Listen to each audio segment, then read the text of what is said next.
Police from Elizabeth CIB are investigating 3 separate incidents involving school-aged children. The children have reported suspicious behaviour of 3 males. The males are not believed to be the same person, and the incidents have occurred since last Friday, on Tuesday, and then yesterday this week. They've occurred at 3 separate suburbs.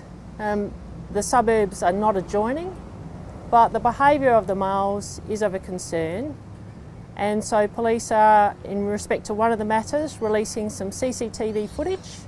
We're asking for members of the public and witnesses who might be able to assist us with these incidents to provide any details to police, which might assist in identifying the identities of the men, and then allowing us to continue on with our investigations regarding the circumstances of their behaviour. Do you believe that either of them could, I know you said it's not the same man, do you believe that one could be responsible for at least 2 of the incidents? We don't have any conclusive information on that at the moment, and we are keeping an open mind with our investigations. And what we do ask is that should people have some information regarding the incidents, we understand that on 2 of the incidents there were some witnesses who may have corroborated the events.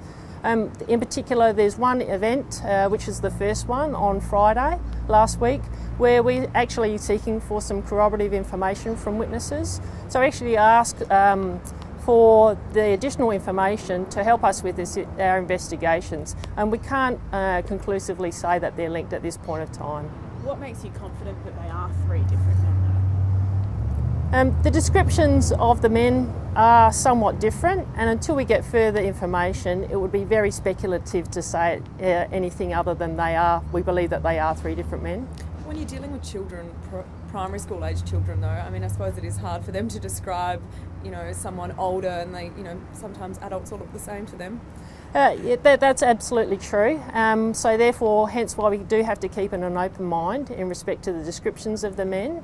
And that's why we ask members of the public or witnesses to provide information. They can provide that information through Crime Stoppers, either by phoning 1800 333 000 or online, which is at www.crimestoppersa.com.au.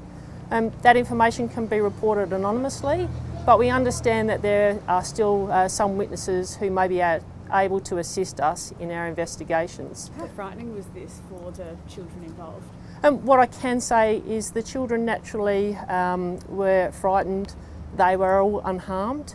However, we do implore upon parents, school teachers, and other members of the public, if they might witness something or a child discloses some concerning behaviours, that we ask those people to report that information to police. What's your advice to parents? This is obviously a very scary time for them with their, if their children do walk to and from school. What's your advice for parents?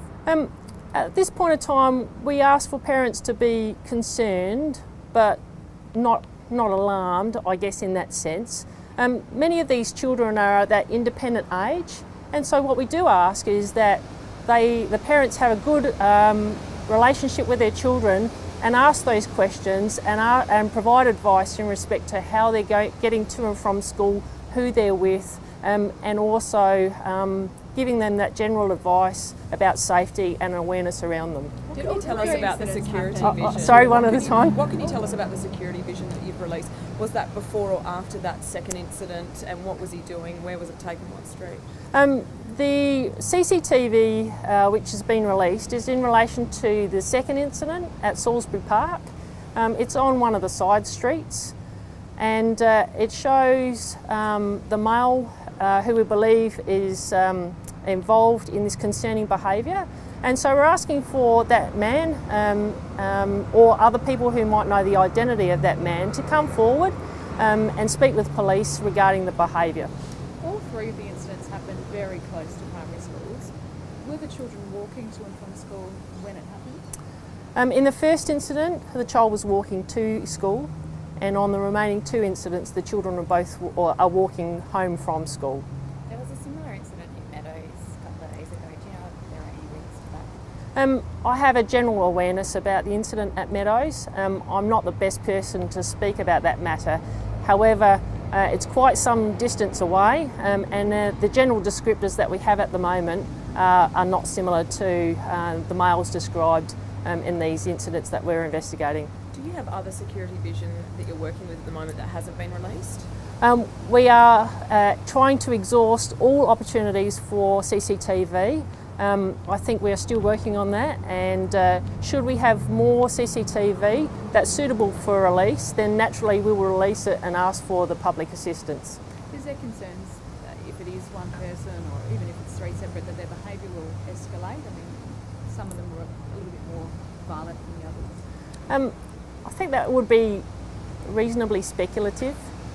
What we do ask though is ask for parents and children to have an awareness about this and then to report matters to the police. How seriously do police treat alleged crimes against children?